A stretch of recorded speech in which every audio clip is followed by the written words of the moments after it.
are now locked in and listening to The Issue. This guy is a franchise quarterback, and no, I don't want to hear any pushback on that. It feels like a top 10 roster to me. It feels like it can win a championship. This is The Issue. Yo, what's up? We are back. It is The Issue, Thursday, November 30th, and we have more football to bring to you this week. We are now moving into week 13 of the NFL season, so we'll be predicting that. The season is just flying by. We have so much news to get to, and different stories that we need to just cover and get out there to you guys. This is by far the best time of the year, right? Because things are now starting to matter more. Every game is just it's win or don't make the playoffs. So at this point. It's bittersweet because I don't want the season to end, but this is where it starts getting real. This is where each, like you said, each game matters more. Each week matters more. You start to see the playoffs shape up. So it's more exciting games, more exciting weeks. But they're dwindling down, man. Yeah, I know. Dwindling down. I know. The good teams are starting to rise to the top, though, and the healthier teams. So we're going to start with your rant, as we normally do, this time on NFL coaching, and especially kind of focused towards the Carolina Panthers. Of course, they fired their head coach. Right. So that'll be interesting to get into and discuss. We'll have hits and misses to finish the first segment, and then into the second, we will have our top 10 NFL teams list, our power rankings. Through week 12. We do it every 4 weeks. So it's time for that again. Get our top 10 out there. And then our week 13 NFL predictions, every pick for every game to finish the second segment. And then into the third, we'll have bets on a budget presented by Sobet and our game of the week. This freaking close to a 4-1 week. I know. Actually, you could argue 2 bad beats. The one was real bad. The Baltimore one was the worst. That one was bad because that's a late touchdown that didn't need to happen. Yeah, and since when did Justin Herbert put up 10 points? Be so for real. Come on. Yeah, I mean that just doesn't happen. Look, and the Raiders blowing a 14-point lead. It was kind of OG Chiefs there coming back from down big. Yeah, and can we just take a moment before we start? If the Panthers are gonna fire their coach after what they've been through so far this year, can we just? How is Brandon Staley still agree that Brandon Staley needs to go? So there's a couple coaches that I think should have went before him. I think Dennis Allen in New Orleans is probably on his way out. He's bad too. Yeah. It's not good. It's not good. So I'm never like a fire the coach type. Oh wait, do we need to do any more shout outs? We good? We should be good. iHeartRadio, Apple, Spotify. Thanks for listening. YouTube. Find us on Apple Podcasts. I was like, wait, I think we're missing something. Yeah, Spotify, YouTube, Google Podcasts, iTunes, iHeartRadio, and the iHeartRadio app.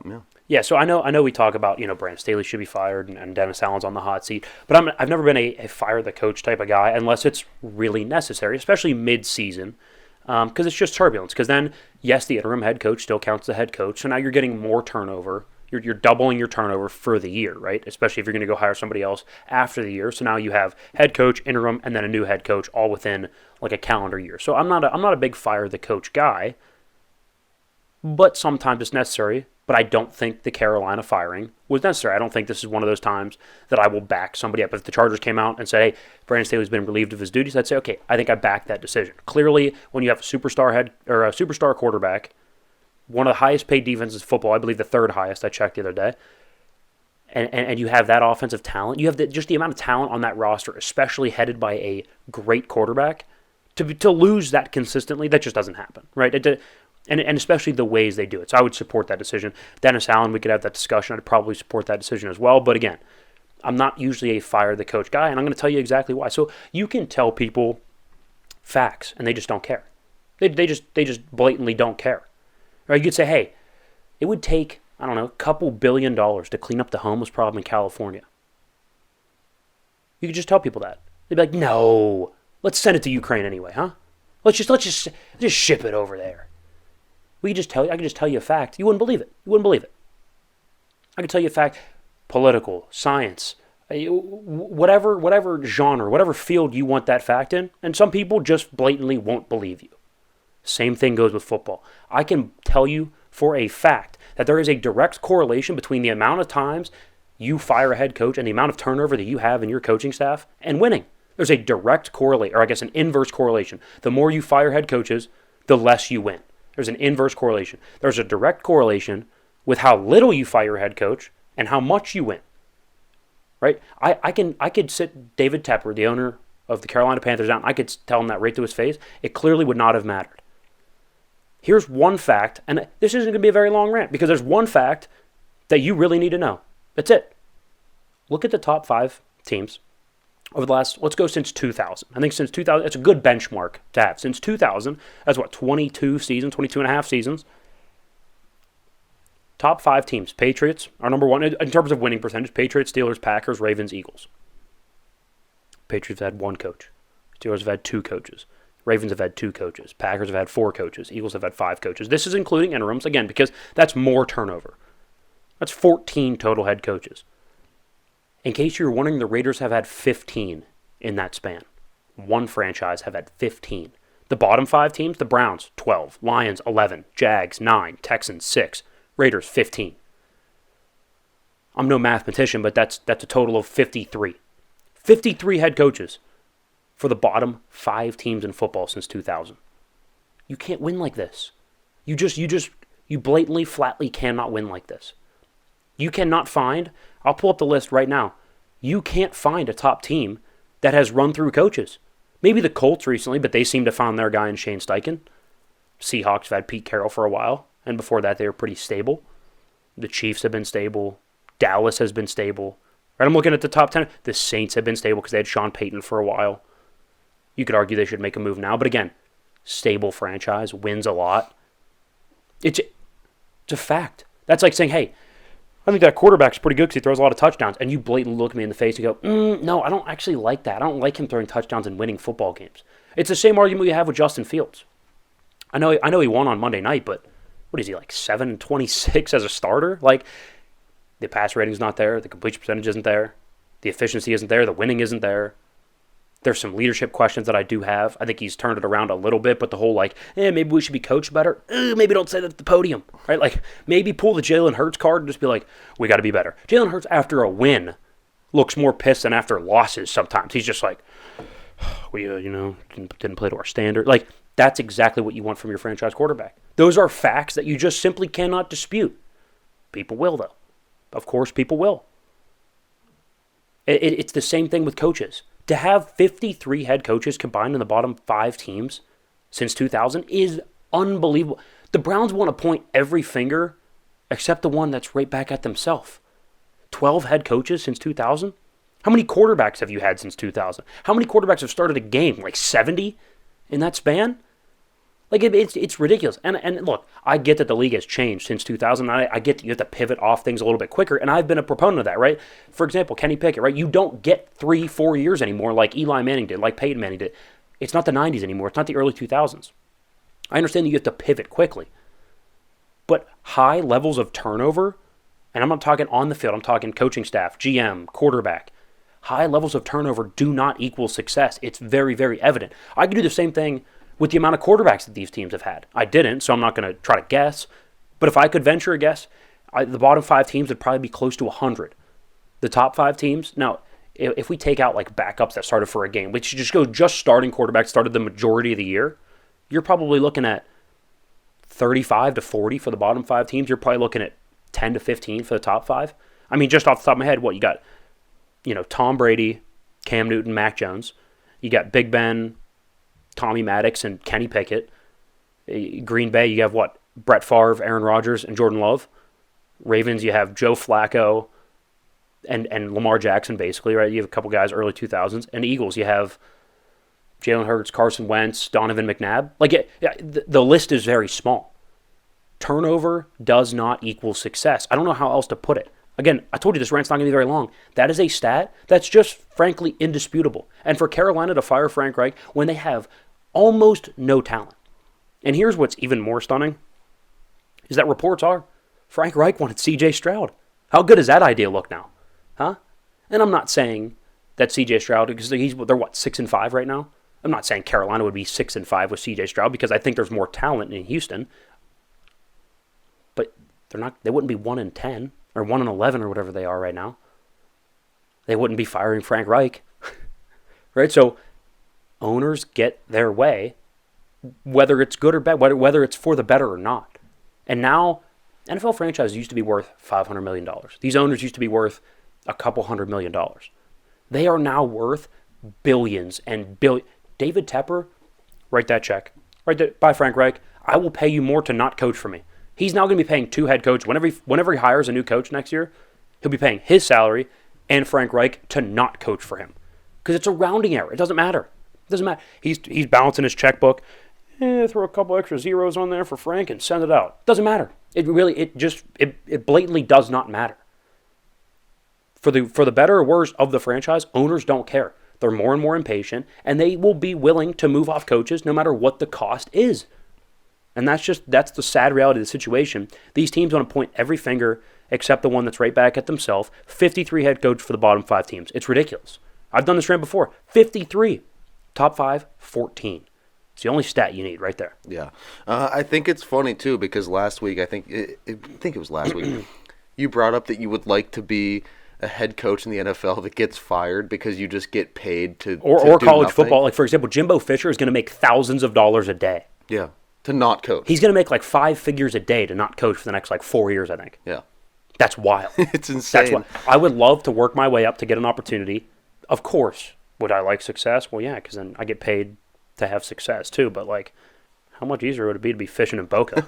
You know what I mean? Like how much easier would it be to get your chance, completely blow it, and just go fishing in Boca for 5 figures a day? You're deep sea fishing, best. Dude, I don't even like fishing. Waters in the world. I don't even like fishing, and I'd fish in Boca for that number. Are you kidding me? Yeah, I mean, I would too. Just picture 53 guys in your head. That's how many have coached the bottom 5 teams. That's just insane. That's a ton of people. I mean, think about it. Whatever room you're in right now. Imagine 53 dudes standing in it. It's a lot of dudes. And now imagine 14. It's not that many guys. Yeah. That's a normal amount of guys in a room. It just shows you the stability of franchises and just, the culture just isn't there for those bottom 5 teams. Oh, clearly. Very clearly not there. No. Very interesting. Keep it in mind, and we're going to be adding probably a couple extra coaches to the whole firing list here pretty soon. Well, and that's another reality. That's another stat that I give you. There are 6 coaches fired every year. At least every year, 6. Yeah. So now we have what? Josh McDaniels is gone. Raiders. Oh yeah. So Josh McDaniels, Raiders fired him. Carolina fired Frank Reich. Yeah. There's got to be 4 more dominoes. Call your shot. I'm going to go Brandon Staley. I'm going to go Ron Rivera. I'm going to go Dennis Allen. There's got to be 1 more. Call me crazy. And it might not be a firing. It might be more of a walk away. It might be more of an agreement. Build a statue. Bill Belichick. Okay. Yeah. If you're Robert Kraft and you have that pick and you're guaranteed probably Drake May, are you really going to let Belichick have another shot at a quarterback when we've seen how... I know Mac Jones isn't that talented, but do you want to see him mess it up again? No, and I also don't want him to... If I'm Robert Kraft in this situation, I don't want him screwing up the draft. The feeling in the room, the draft, but also, people don't like playing under Belichick. No, they don't. They blatantly... I mean, old-timers kind of did, your Edelmans and those real gritty players. But in terms of... It's a new age in the league nowadays. You have to... It's adapt or die. It's Moneyball, adapt or die. Yeah. And he's not adapting. You have to be able to have a relationship with your players, too. And it just seems like he's rigid and tough. Well, and it's think about it. And again, I know he's not purposely sabotaging the team. But if you were to purposely sabotage a team... This is exactly what you would do. You would run out the Hall of Fame quarterback. Yeah. You would draft a guy who doesn't have that much talent. You would then give him a defensive coordinator as an offensive coordinator. You would blow every draft pick. If you look at his 2021 and 22 draft... I think 3 of them actually are still on the team and actually getting quality minutes. Didn't he draft a punter? Drafted a punter and 2 kickers. And then 2 guards in this past draft. What are you doing? And all of them are cut except for 1. And then the kicker. It's ridiculous. It's ridiculous. Yeah, that's not great. All right, let's move. We're going to get into hits and misses now. Go over where we were right and wrong this week. Hit number 1. Gardner Mania, baby. Gardner Minshew. I'll tell you what, look. Has he been spectacular? No. His pass rating's 82. 8 touchdowns, 7 picks. He's got some, gamer... I compared him to Baker a while ago, right? Very similar to Baker. Got a gamer-type feel to him. He's going to move around a little bit, make big throws if needed. He's not great. He's not super consistent. He's going to make turnovers. He's going to make mistakes. Gardner Minshew right now, if the season ended today, is on the in of the AFC playoff picture. Which is wild. So, like, if you told me going in, right, Josh Allen and Justin Herbert are going to miss the playoffs, Gardner Minshew and Kenny Pickett are going to make it. And actually, right now, Dorian Thompson-Robinson. Those are your three wild card quarterbacks in the AFC. It just shows how anything can happen in the NFL. Anything. I think Shane Steichen should be in the argument for Coach of the Year, if not the front runner for it. I'd say him or Tomlin. Tomlin, you can't deny what he's been able to do. At least he has like a first-round quarterback. What Steichen did with Anthony Richardson, who started 12 games in college, what he did with him for the first couple games, for him just to get hurt and put Gardner Minshew in, and for them to be not just viable, to be a playoff team. Yeah. That's unbelievable. Yeah, I mean, that's exactly who won it last year was Brian Dable, who with a quarterback that everybody clearly knew isn't up to snuff, got to the playoffs and won a playoff game. Yeah.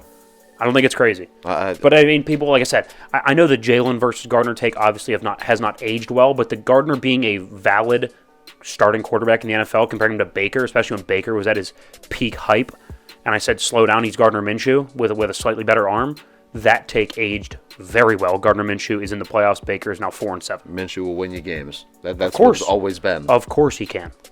Mr. Moine here.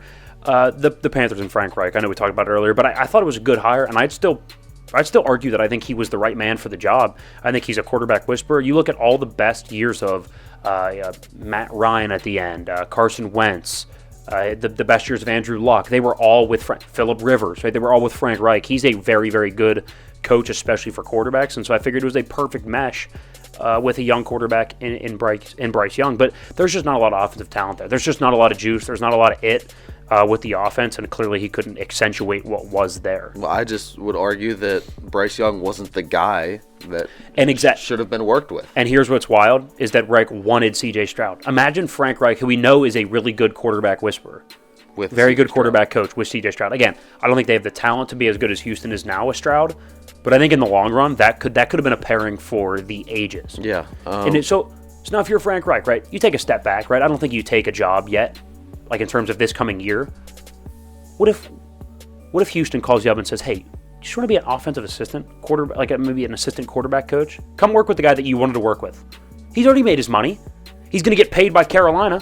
Yeah. If Carolina's paying him $7 million a year to not coach, what if Houston comes along and says, we'll give you $1 million to just be some miscellaneous assistant on the offensive side, help out C.J. Stroud. Come work with the guy you want to. You're going to take a discount, but you're already getting paid from Carolina. Would you do it? Yeah. I would do it 100%. Why not? Because with less money comes less pressure. So now you have no pressure. You're still making fine money. You're working with the guy that you wanted to work with. Houston's a great place to live. No income tax. Rebuild the reputation a little bit. No state income tax. I don't think it's crazy, and I don't know if they will. But I'm just spitballing here. Yeah, it's just. Either way, it's an unfortunate situation for Reich. It is, and I think he got screwed because of I the think quarterback that they had. Yeah, I think he's a good football coach. Yeah, I knew Bryce Young was not going to work at this level. He was a good system guy at Alabama. I don't know if behind a great team. System guy, but there's just guys that are college guys. There's just guys that are college quarterbacks. Yeah. Tim Tebow is great in college, not in the pros. Now I think Bryce Young is more talented than Tebow, but hasn't won as much. Fair. Hit number 2 here, Brian Dable is an excellent head coach. We'll stay with that theme. To win, I know it's Belichick. I know they're probably tanking. I know that team sucks in New England. But to win with Tommy DeVito and back-to-back, they're 1 win away from a playoff spot. Yeah. Yeah. That's how bad the NFC is. Think about that. With the passing Paisano. I mean, are we kidding? With Danny Midget DeVito. I know his name's Tommy. It's a joke. That's insane. It's wild. Who's their number 1 receiver right now? Is it Jalen Hyatt? Unfortunately, who's I a rookie? so. He's more of a 2 or a 3. Yeah. Like, who's he throwing the ball to? Darren Waller's still out. Saquon's hit and miss. It's because he's a tag. Offensive line is and they are winning games. He had 3 touchdowns against Washington. Now you know Washington's not good, but still, NFL team. You know who still hasn't had 3 touchdowns in a game? Kenny freaking Thicket. Yeah. It's terrible. I mean, I'm telling you, Brian Dable is a very good head coach. And I know when they were like 1-7 or whatever, people were like, Dable sucks. He's really good. He could get any job he wanted right now. If he left New York, he could get any job he wanted. Chargers. Yeah. Dable to LA. That would be sweet. 100%. That would be sweet. And now here's why that's interesting too, is because It'd be risky because they'd have to give up a draft pick, kind of like the Sean Payton situation with New Orleans, because he's still under contract. That's fine. I'd do that. So you'd have to give a draft pick, which is interesting because they're already expensive, so you could use that cheap labor. But if it costs you a first, that roster is really good. What are you going to use a first-round pick for anyway other than depth? You don't need a quarterback. You don't need a running back. You don't need wide receivers. Maybe you got to get wide receivers later in the draft, too. What do you need that's so pertinent that you would use a first-round pick on? The roster's pretty good. Now, you need back-end depth. So you need second, thirds, fourths. You don't need firsts if you're LA. It's interesting. Yeah. Miss number 2 here. I thought that with all the talent, right? Derek Carr, Michael Thomas, Chris Olave, Alvin Kamara, they have a pretty viable defense. I figured the Saints had a chance to. I thought it was a long shot. Odd.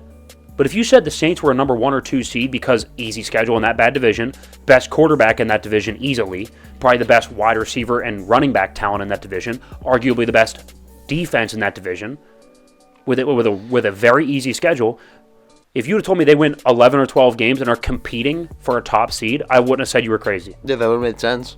I would not. And it's the same thing. Like, I think Jacksonville's better than New Orleans, but it's the same idea where Jacksonville, pretty easy schedule, right? Easily the best quarterback in that division, the best wide receiver talent in that division, right? Same idea. You're like, I don't think Jacksonville's better than Kansas City or better than maybe a Baltimore, but they certainly have an easier path to wins in the regular season than those teams. Yeah. Same thing with the Saints, I thought. But my God, this was my concern, was that coach just blatantly does not know how to win. Yeah. Like, how do you mess this up? It's a very good roster and an easy schedule. It's back to the NFC South being somebody needs to win it, right? Like, none of these teams are good. Yeah. I figured the Saints would have been able to do something. Right now, Atlanta's winning the division with a losing record at 5-6. The Saints are just behind them via tiebreaker, also at 5-6. 4-7. The Bucks are 1 game out. Ridiculous. Or 4-7. They're 1 game out. Ridiculous. It's wild. Hit number 3 here. Holy hell, the Steelers can move the ball. What do you say? Hey, we said fire Matt Canada and let Kenny Pickett rip it a little bit, right? Grip it and rip it. Look, you got 7 games, now 6, to figure out, is this guy your franchise quarterback? You're not going to know if you handhold him the rest of the 6 games. Fire it over the middle. To go to Pat Freiermuth, I think he had 11 targets, 9 catches, like 120 yards. Over the middle, big target down the seam. That is how the Steelers can play football. I know they only had 16 points. I'd like to see more production. But that is what you have to do going forward with Kenny Pickett, or else you're never going to know if he's the guy. Yeah. The first play of the game said everything to me about the play calling. Goes right up over the middle. Yep. Right to Freiermuth. Right to move. Look, yes, they move the ball better, and that's 1 week, and we know how teams tend to play after a firing of a coordinator or a coach. They get a little looser and a little more relaxed.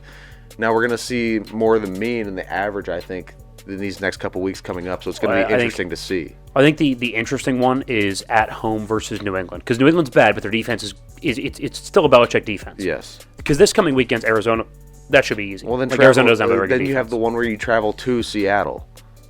Yeah, that won't be necessarily easy either. It's interesting. Yeah, interesting nonetheless. That's why I think, especially this Arizona game, you got to cut it loose and get some confidence. There's going to be a lot to look at. Yeah, miss number 3 here. I remember when Phil Dracovic transferred to Pitt. I think I said something along the lines of, they could be pretty good. They could vie for a New Year's Six Bowl. They could vie for the ACC. He was really good at Boston College. They went 3-9. He got benched, 4 or 5 games in.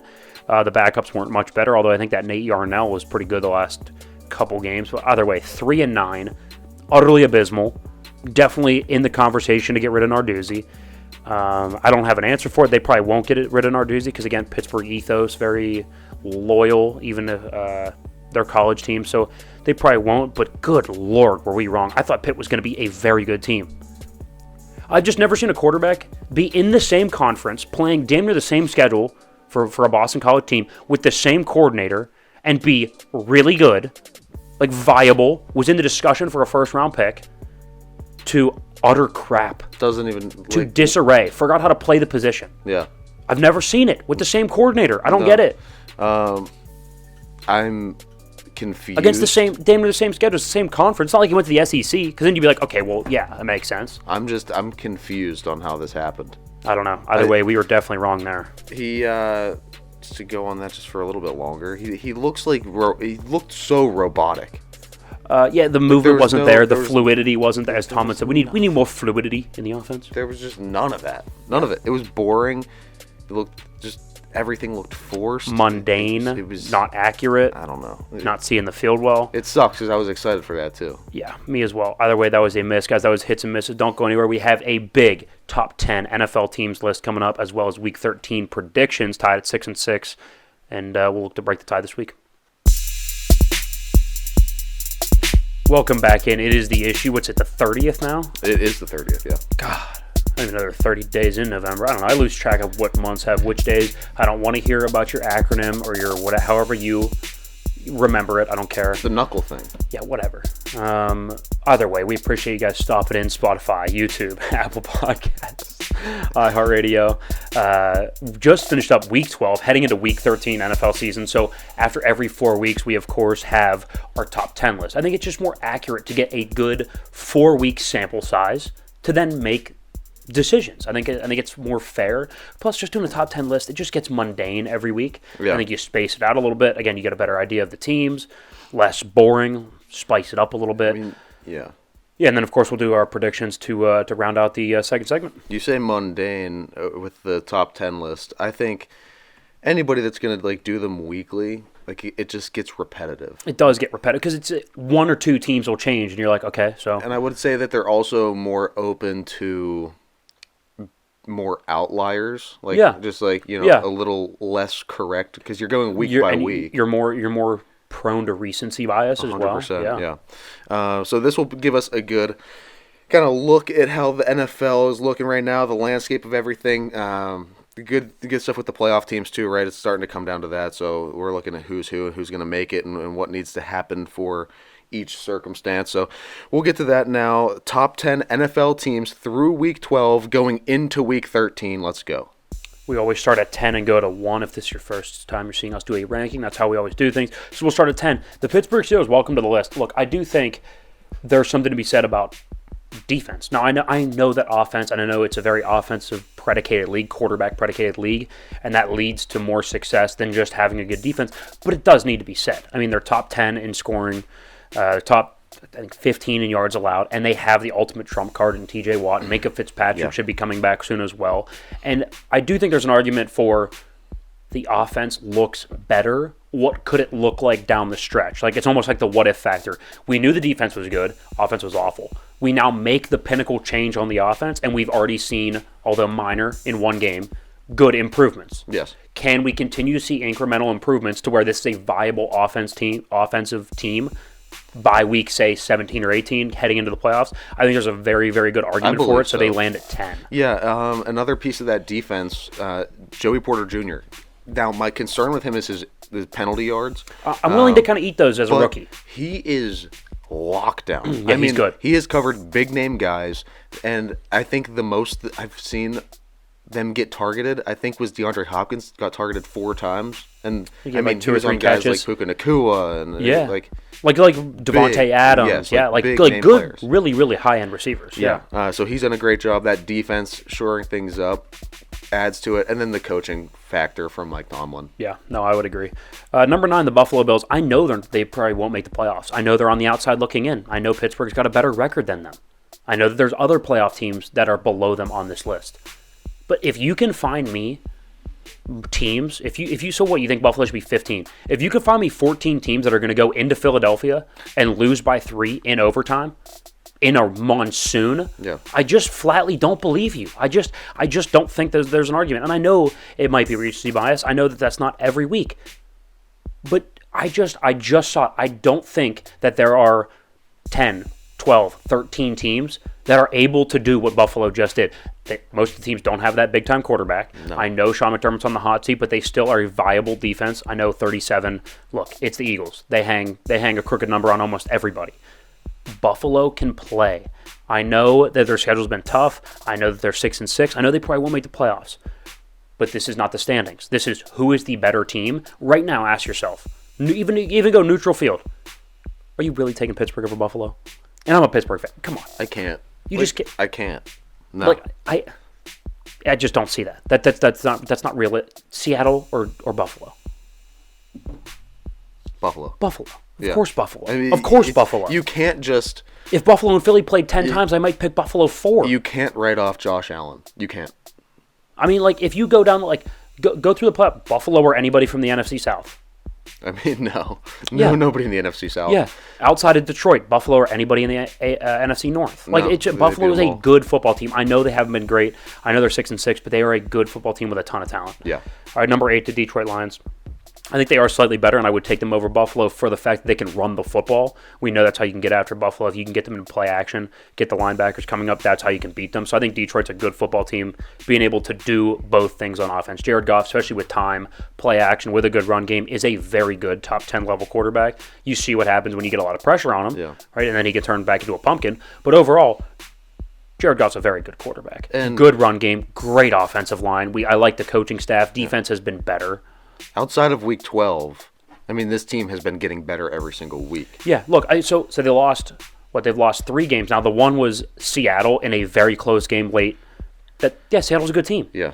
The Ravens, they got throttled, but again, we think very highly of the Ravens. You'll see that.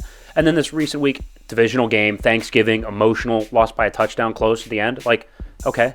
Like, could be worse, yeah.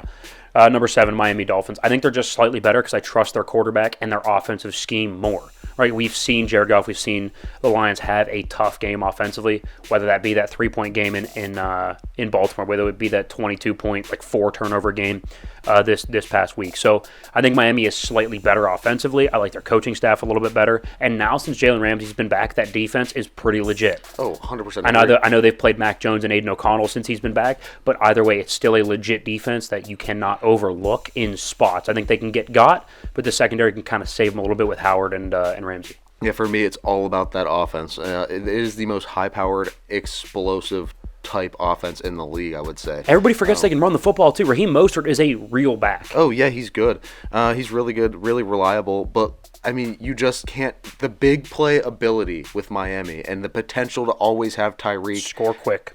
that is worth so much, especially in this league. Yeah, I agree. Look, run game and methodical is very nice, but every now and then you got to be able to get the free one over the top. Miami certainly can. Number 6, the Jacksonville Jaguars. I think Trevor Lawrence is still overlooked. I think he's fantastic. I mean, the size, the mobility, the arm strength, the accuracy. I think he's fantastic. Calvin Ridley's been good. Travis Etienne has been a top 10 back this year. Doug Peterson's a Super Bowl level coach. There's there's a lot to like. Their pass rush is getting better week in and week out. I know that it got close there at the end, but they dominated that game for stretches against Houston. They made C.J. Stroud very uncomfortable, and we've seen how good C.J. Stroud is. I think Jacksonville's a real team, and there's a chance that they finish as the number 1 seed in the AFC. I like Jacksonville at 6. Yeah, Jacksonville there makes a lot of sense. Now, this is the one team, when I look at them, I don't see them moving much past this spot this I think season. they can maybe get to 5. Yeah, there's some teams on this list where you think, if they play their asses off, they could end up in the, I wouldn't want to say 1 or 2 spot, but at least 3, 4, 5. Yeah. This is a team that I see getting better season by season as of right now. I think this is the maximum of what they've reached I think that's fair. for this year. Well, but I think it's a very good ceiling for the Jags for the year. I do think that they become the 1 seed, and I do think they win a playoff game. I mean, yeah, if If you're the Jacksonville Jaguars and you have that season after the Urban Meyer catastrophe that you just saw, you're happy, right? But remember, if they get a bye and they win a playoff game, do you know where you're at, right? You are in the conference championship. Yes. Like, this is a team that can make the conference championship. Now, if they have to go to Arrowhead, I don't know about that. So we'll see. They have to get that 1 seed. Yeah. Number 5, Dallas Cowboys. The schedule has been really easy, and I think if there's a team that could slide on this list, it's the Cowboys. They have a brutal schedule coming up. And I don't even know what to say about Dallas. Dak is good. There's so much good, and I think they're playing above their head right now a little bit. Mm-hmm. I don't think that this is a team that can go on the road in the NFC and compete with a San Francisco, compete with a Philly. There's an argument that in a close game I would take Detroit over them. But they have so much that you like.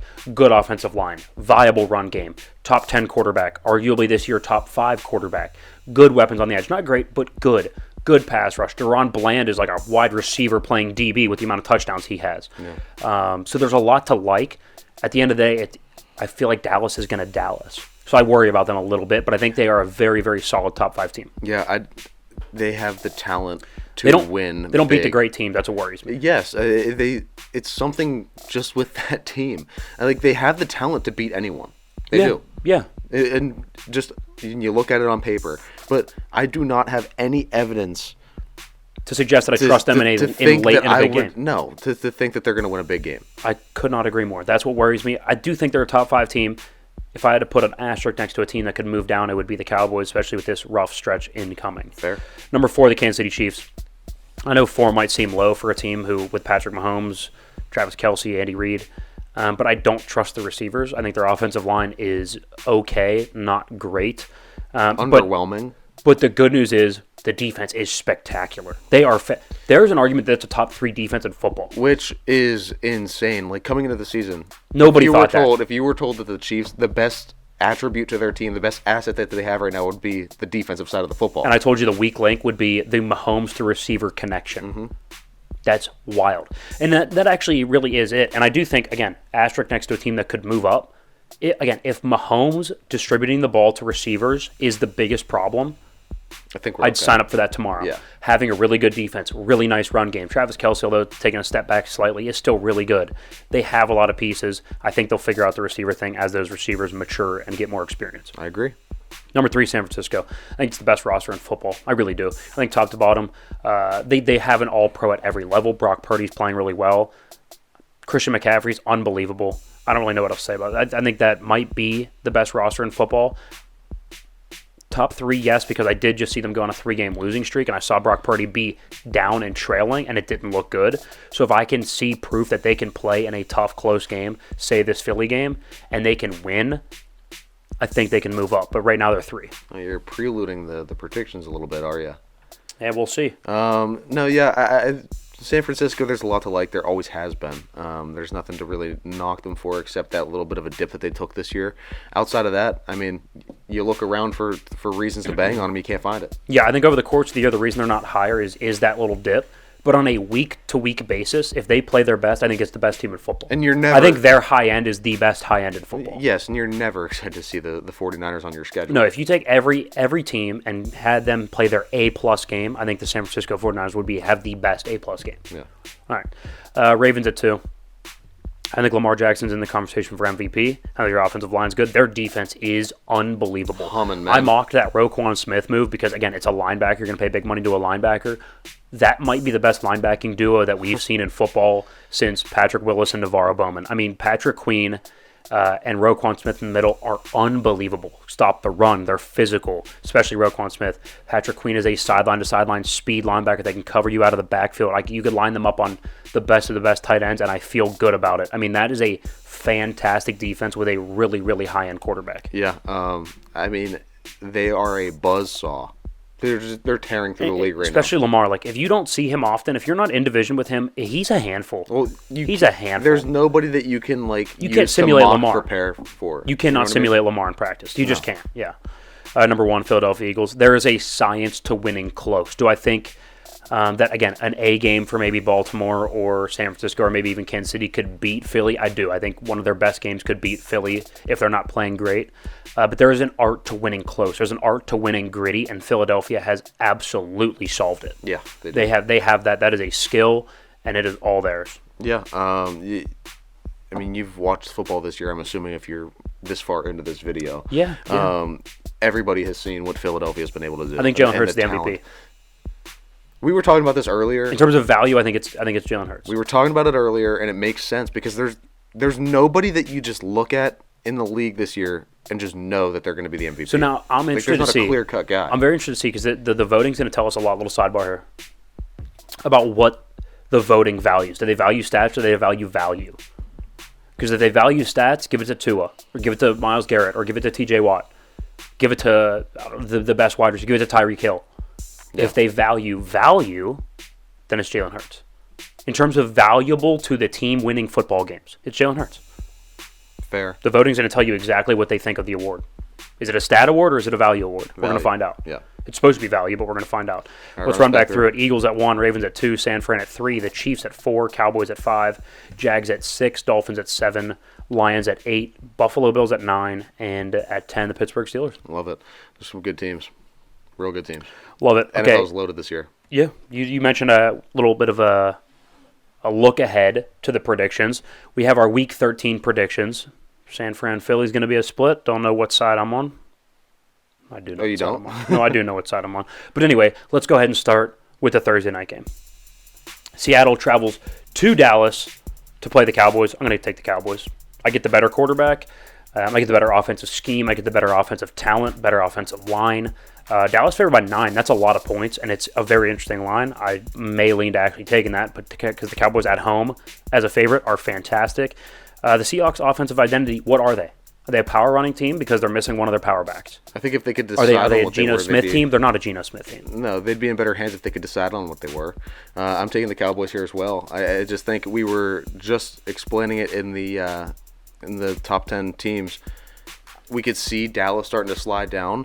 This is not one of those games where they start that. No. I think it's a tough game. The 9 is interesting, but I will take Dallas. Yeah. Dolphins at the Commanders. The Dolphins are a much better football team. Much better.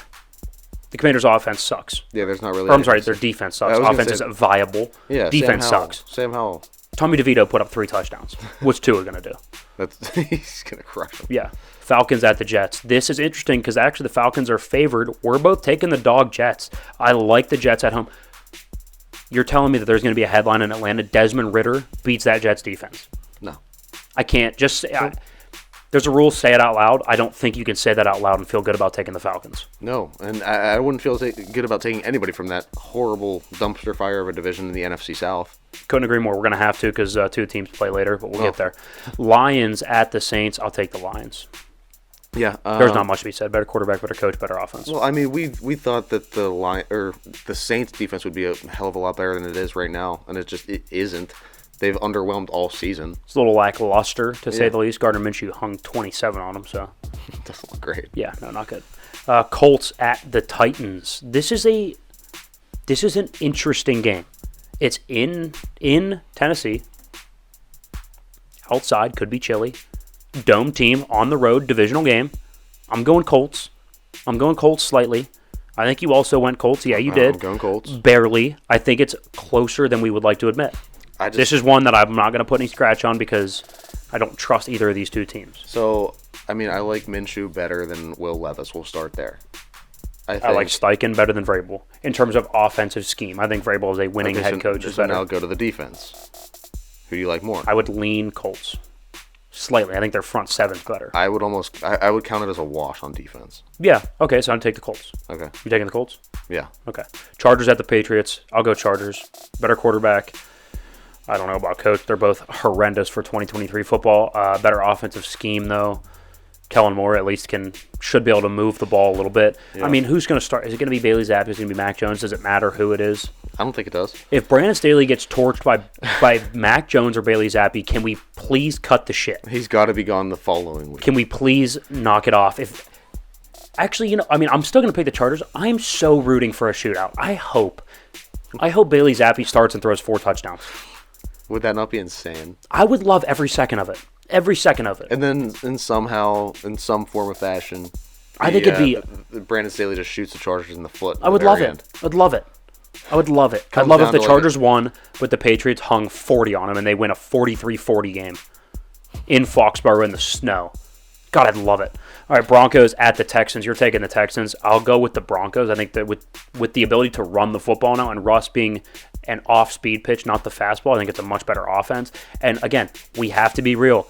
Their defense leads the NFL in takeaways. They've had 4 straight with 3 or more takeaways. That's a legit defense going against a rookie quarterback. I know CJ's been good. Still a rookie quarterback against a ferocious defense. As of late, I'll take the Broncos to win on the road. No, I have to take CJ and that Texans team. They've been playing their asses off, and I don't trust Denver. I can't wait. Not enough to pick them. Russ is going for 250, 2 touchdowns. I can't wait. I am so excited. This might be I'm so excited. The only pick that you might be able to win this week as we keep going. Go ahead, keep going. That's ridiculous. That's an utterly abysmal take of yours. Arizona at Pittsburgh. I'll take Pittsburgh. Yeah, I don't think Arizona's going to be able to stop Pittsburgh, and Pittsburgh's offense isn't even good. No, but just to keep an eye on, and you said this before we started. This is such a game they lose. This is such a game Pittsburgh would lose. Arizona comes to town. Kyler Murray moving around. Oh, it's such a game they lose, too. Yeah, it is. It really is. It makes me nervous. I'm going to take them. Yeah.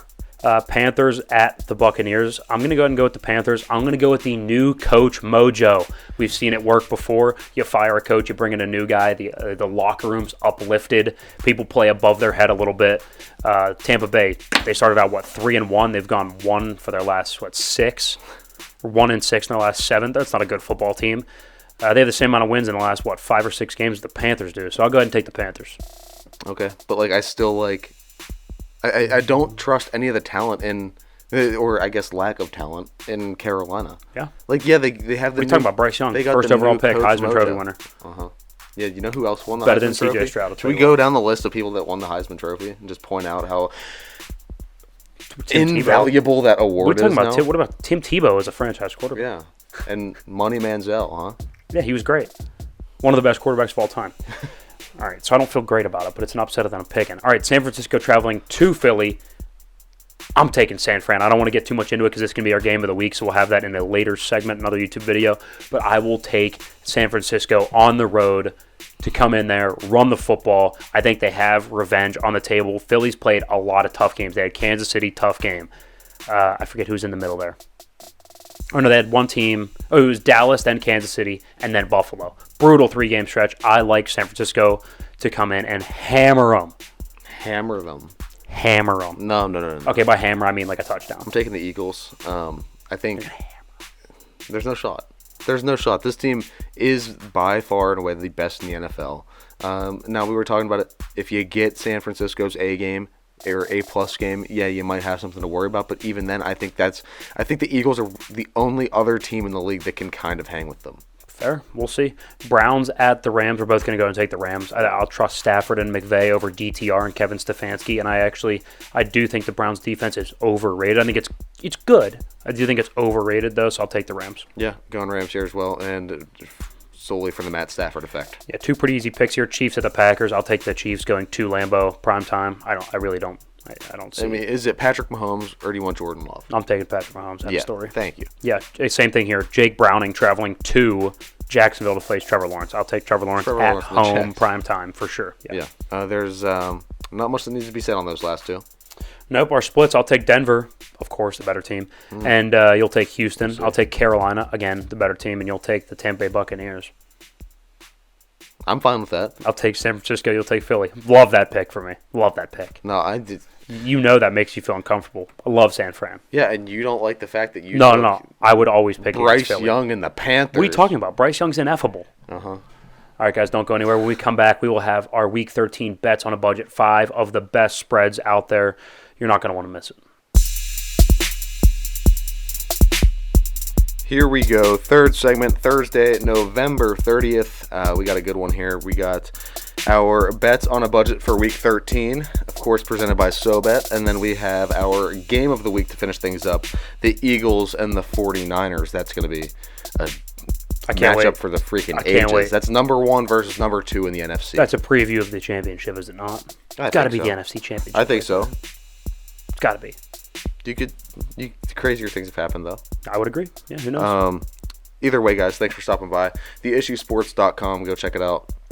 All the links to our social medias and the platforms that you can find the show on can be found there, as well as the newsletter. Go sign up right there on the homepage. Type the email in, click sign up, and then just accept it when it comes over to the inbox, and you'll receive the newsletter every Wednesday. Other than that, guys, follow, like, subscribe. We appreciate you being here. This is the third segment. It's one of the best segments. Bets on a Budget has really taken a turn for us for the better. It's become we're like, what, 55.5%? We're at 55.4 right now, so we can't even round to the sharp line yet.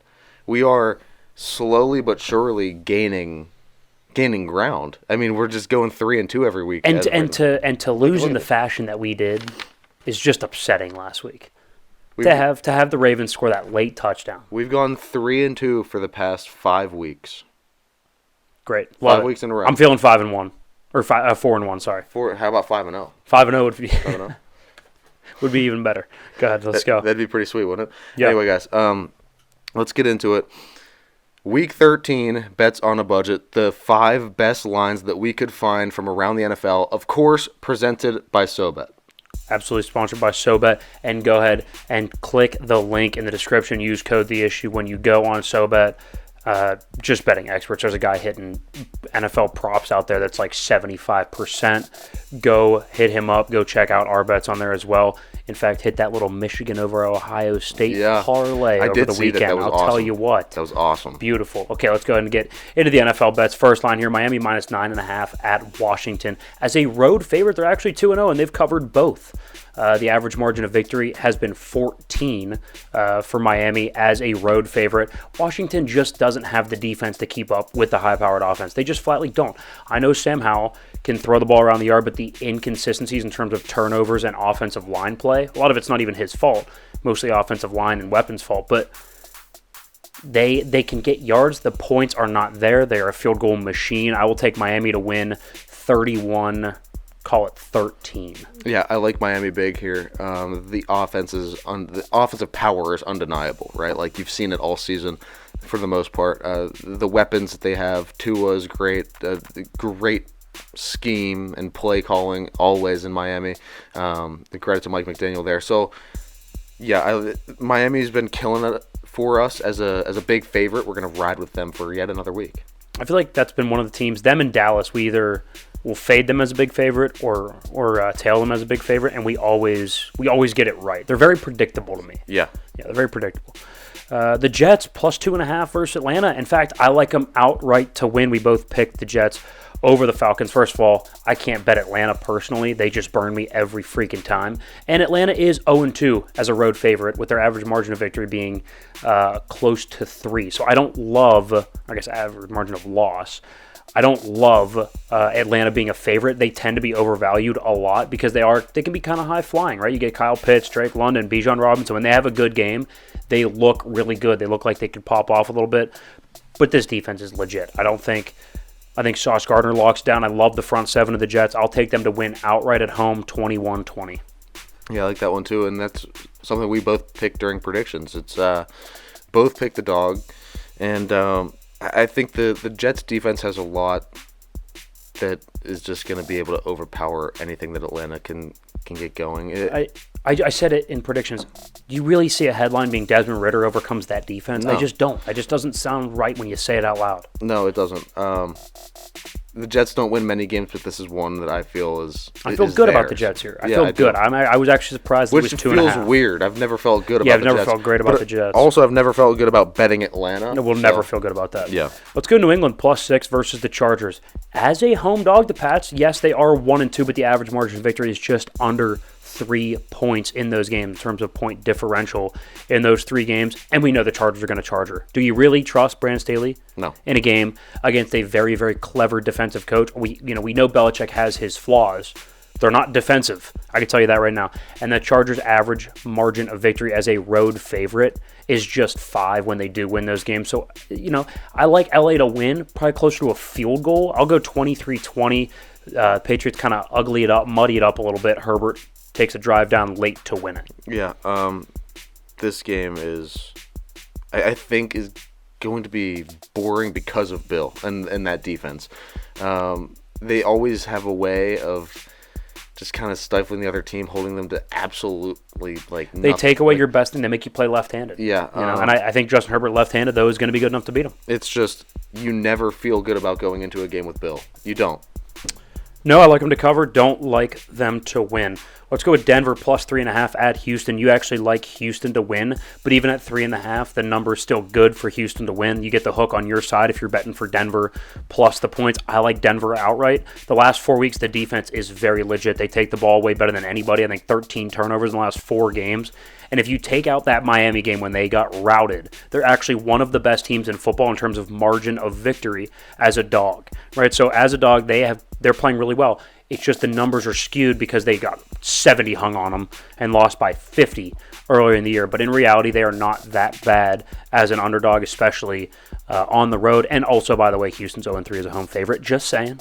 0-3 both against the spread and for real. So they, as a home favorite, just aren't it. Okay, fair enough. And I do like the, I guess, structure of a team that Denver is starting to piece back together after, starting really slow and having that whole thing last year. So they're going to run the ball. They seem to be getting back to at least decent football. I like it to stay close. I do like Houston to win, though. But I like to stay close. Denver plus 3.5. Fair enough. Love it. I'll go with the Rams -4 versus Cleveland. Look, Cleveland is a little bit overvalued because they have such a good defense, but that quarterback is a pumpkin, right? Dorian Thompson-Robinson is not it. He's not a franchise player. I don't even view him as a top 30 backup in football. He's more like a third-string quarterback because he is their third-string quarterback. And I think Sean McVay, actually, I think they're undervalued. I really do. I think this is a touchdown type of game. Cleveland's average margin of loss as a dog this season is over 6. It's like 6.5. So I think LA's undervalued and I think Cleveland's overvalued. So I'll take a fairly low number and swallow the 4 points with LA being at home as well. I like them to win 27-20. I like it too. Matt Stafford is my big reasoning here. I think he's obviously the better quarterback. I know he's the better quarterback. Yeah, that's a fact. Number one in high school, college, and in the pros. Yes. Super Bowl winner. And the Rams have kind of been catching at least a little bit of a stride recently. Well, now that they have Kyron Williams back, their running back, they've been good. Yeah. Like, they were really, really good against Arizona. I know Arizona's bad, but to hang 37 on them, like, that's impressive no matter what. And you got McVay. Yeah, McVay's great. It's McVay. Yeah. Let's run back through them. We got Miami -9.5 at Washington. I like the underdog Jets. The Patriots and Denver, again, all underdogs at 2.5, 6, and 3.5 respectively. And I will take the Rams -4 versus Cleveland to round out a good, solid 5-game card. Feeling good about it. Hell of a bet slip. At least 4-1. We are hoping for the best. At least. We need it, man. The New England one makes me nervous just because Herbert's so good. That's fair. But you remember Herbert 2 years ago, his second year, when Belichick came to SoFi and they beat him like 37-0. The Patriots did. Yeah. So like maybe Bill's got the secret to Herbert. You think? Who knows? I don't know. We're gonna find out. I think it stays close. I don't know if it's at that point now. I think it stays close enough though. I think it's within 6 for sure. I could see the argument. All right, let's go ahead and get to game of the week. So we have San Francisco traveling cross country to Philadelphia. This game's interesting because obviously it is a rematch of last year's NFC Championship game and what a lot of people think is a preview of this year's NFC Championship game. So you start, I think in a big game like this, a lot of people will do like the top 10 players. Who has more of the better players in the game? I like to go by position group, right? And so if you go quarterback, I would go ahead and give that to Philly. I think offensive line is Philly. I think run game, I would go towards San Francisco. I think Christian McCaffrey, Elijah Mitchell, that offensive line, and the scheme of Kyle Shanahan, I think I would give the run game edge to San Francisco. I think weapons, I would probably lean San Francisco as well because you have a chess piece in Debo. Brandon Ayuk is a legit number one target. I think George Kittle is better than any tight end on the roster right now for Philadelphia. And I think what the backs can do out of the backfield also needs to be taken into account. DeAndre Swift is good. He is not a pass-catching back like a Christian McCaffrey can be. Swift is fine. He's not Christian McCaffrey. So I would lean San Francisco there. So call it a wash on offense. If you had to go defensively, pass rush, I would probably go wash as well. Maybe lean Philly a little bit. I would lean Philly. I'd probably lean Philly a little bit. But linebackers, I would definitely go San Francisco. And DBs, I would go San Francisco as well. So, I mean, again, you could probably call it a wash. That's what makes it so tough is you go position group by position group. You're sitting here and you're like, maybe one position group towards one of the teams, but it's really not. It's not a landslide. And so then you start putting value on all the positions, right? What's more valuable? For example, Jalen Hurts is more valuable than, say, a linebacker, with Fred Warner, right? So that's what makes it tough. Also, weather, that takes... You have to put some consideration into that. San Francisco, warm weather team coming across the country, going to be cold, maybe even snowing. With all that being said, I will go San Francisco. I think they run the football more effectively. I think this is going to be a ball control, muddy it up, possession type of game. I'll go ahead and take San Fran 20-16. I think it's going to be close, field goals, defense. That's just my take on it. What's yours? I like the Eagles. It's going to be a close game. There's not going to be one side that runs away with it here. They're too evenly matched for that. Technically, when you look at it, it could be a wash on the offense and the defense. I mean, some people might have the edge in some spots.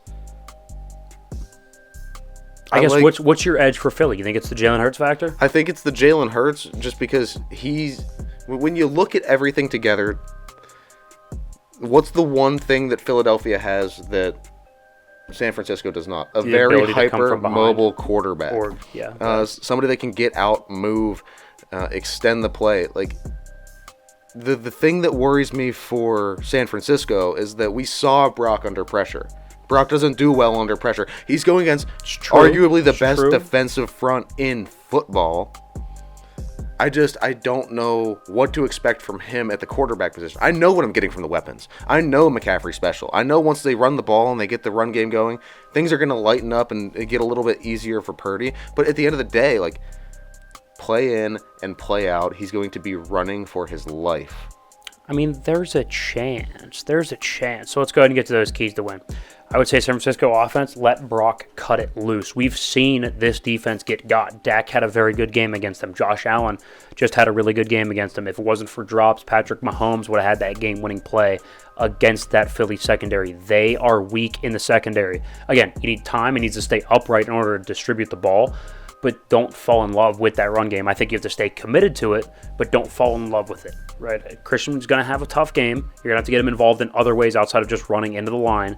I think they'll have the edge running the ball, but it's not going to come easy. Let Brock cut it loose a little bit. If this is your franchise guy, this is what it takes. On the road, tough game. You have the advantage. You have to use it. If your advantage is Brock, you have to cut it loose. I don't know if the advantage is Brock, though. No, it's not Brock versus Jalen, though. It's Brock versus that secondary. Okay. That's a decided advantage. That's not even close. They're going to have to be able to get a lot of... I just don't see San Francisco hitting like the big plays because those big plays aren't going to have enough time to develop, right? Like that's why you have to stay consistent with the run game, so then you keep the front seven off balance. I will say the Christian McCaffrey out of the backfield pass catching. Yeah. Now that's going to be an easy way to take a little bit of pressure off Brock as well. Maybe it's not deep downfield. I'm just saying you have to throw. Brock's going to have 30-plus attempts. He's going to have 250 yards plus. Yeah. Because that defense can get got in the secondary.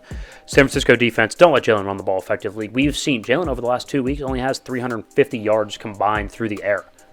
Yet he's still the MVP frontrunner. It's because what he does with his legs and as a leader in the red zone. Situationally, Jalen's one of the best quarterbacks running the football in the game. So I think if you can keep him hemmed in, maybe even put a spy on him if you have to, but don't let him roll out of the back of the pocket, that's where you're going to have your advantage there defensively. And I think they might, just because Fred Warner and how athletic their linebackers are, they're going to be able to kind of keep an eye on Jalen.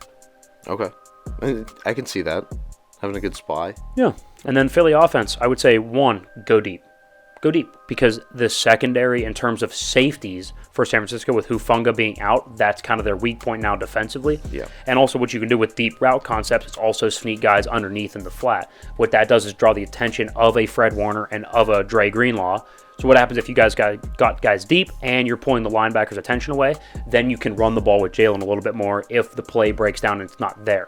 So you have the ability to go deep, you can hit your check down, or you're pulling those linebackers away and setting the DBs deep so you can get some yards on the through the ground as well. Which is why getting a run game established early as possible too, so that the play actions work. So you can hit on those play actions. Yeah. Get those linebackers coming up into the box and be able to hit them over the top. Really trying to stop the run. Next thing you know, Jalen Hurts is tossing one up to A.J. Brown for He only has 2 or 3 big throws a game, but damn, are they big throws. Yeah, and they're accurate. Really good throws. Yeah. He doesn't usually miss on them. No. Philly defense, you got to pressure Brock, just like you said. You're like, I don't know if they're going to have time to develop. You read my mind, because if he's not upright, he can't distribute the ball. I think Brock is fine. I think he's a good quarterback, not great. Great quarterbacks can overcome bad offensive lines. Good quarterbacks cannot. I think he's good. They're going to have to play well up front, and Philly's going to have to pressure Brock if they want to counteract that. All right. It's the keys to victory right there. What's your score prediction? I already said mine's 2016. He's at 2016. You're usually a little more higher scoring than me. Yeah, and I do, like, even though these defenses are good, I mean, they both have their issues in the secondary. I could see that, and you can't deny the offensive power on both sides here either. So give me like a 28-24 game, Philly. Okay. Can't wait. I think it'll be good. Far and away the best game of the week. Stood out. Jumped off the page. Oh, that's easily. Every now and then you have to like search for one, but this is not one of the ones that you're this is one that you circled in preseason. You're like, okay, rematch right there. Especially this stretch. Kansas City, Buffalo, San Francisco. Like, Philly circled this stretch right here. Yeah. Like, hey, November's important, Yeah. right? November, early December. That's going to be a big one right there. For sure. All right, guys, that is all we have for you today. So make sure you go check out the social medias, the Instagram, TikTok, Twitter, all of it. We're always pretty active over there. We'll answer some of your Sobet. comments. Yeah, go subscribe to Sobet. Use code THEISSUE when you do so. The link for it, it'll just, autofill the code for you. That can be found in the description of not only just the episode or the video that you're watching of the game of the week, but every video across all of our platforms. You can find it in the description. Go check out Sobet. It is a fantastic app and something that we're pretty excited about over here. But guys, thank you so much for listening or watching. That was episode 214, and we will catch you next Thursday.